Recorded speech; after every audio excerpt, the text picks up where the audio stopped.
është në pozicion që të kërkoj pozitën e kryeministrit.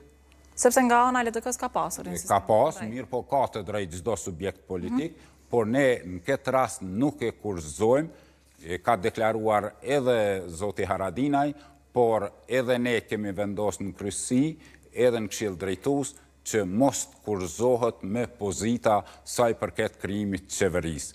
Ne do të votojmë një qeveri nga opozita dhe ne ju bëjmë lutje edhe PDK-s, edhe LDK-s, që dakordohen sa ma para dhe vendi të mos ketë hapësirë të krijimit të institucionet, të formohet qeveria, të konstituohet kuvendi dhe të vazhdojmë sa i përket krijimit të institucionit dhe qeverisjes vendit. A mendoni se do të jetë më e lehtë të funksionojë një koalicion mes partive opozitare, mbas edhe për shkak të çështjes më të parafort që keni të trija si parti?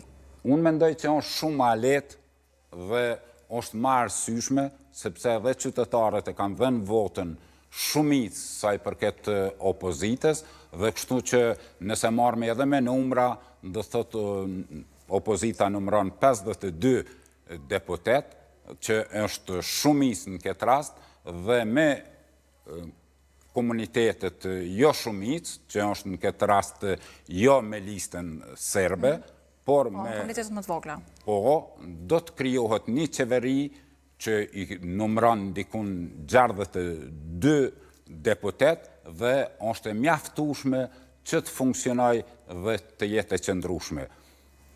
Tani kemi pas një vit edhe zgjedhjen e presidentes apo presidentit dhe mendoj që atëherë nëse dakordohen shumica e subjekte politike të kenë konsenzus për një personalitet që është unifikues dhe mund të bëhet një zgjidhje.